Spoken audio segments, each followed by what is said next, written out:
Mesdames et messieurs, bienvenue dans cette nouvelle édition de journal sur notre chaîne d'information préférée.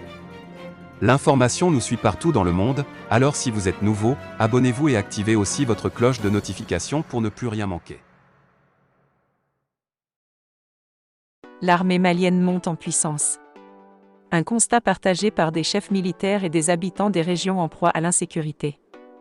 Selon ceux-ci, l'armée remporte des victoires notoires, depuis quelques mois, sur le théâtre des opérations au nord et au centre du pays.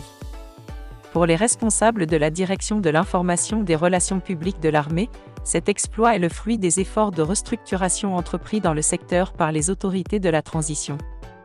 Toutefois, les populations des zones fragiles invitent les forces armées maliennes à maintenir le cap pour le retour définitif de la paix.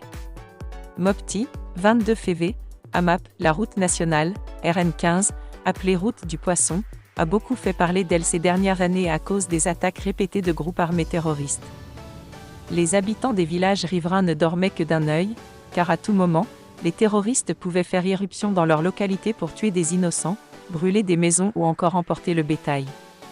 Ces hommes sans foi, ni loi tendaient aussi des embuscades aux forains et aux forces de défense et de sécurité en utilisant les engins explosifs improvisés, EI.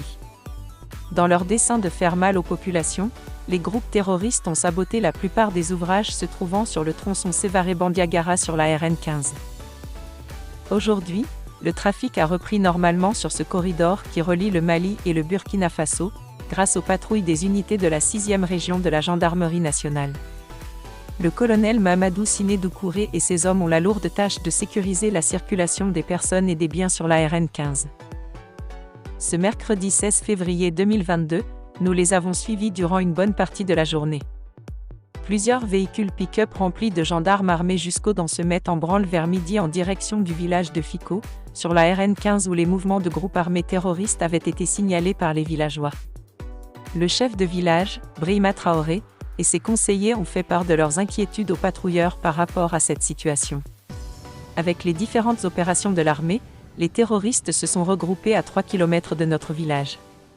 Pour le moment, ils ne sont pas venus nous attaquer comme ils le faisaient avant, mais nous avons peur, s'inquiète Sékou Traoré, un des conseillers du chef de village. Il a ainsi demandé à l'armée de bombarder la position des terroristes pour les éloigner loin de son village. Nos femmes et nos enfants ont peur d'aller en brousse pour ramasser le bois ou faire d'autres activités.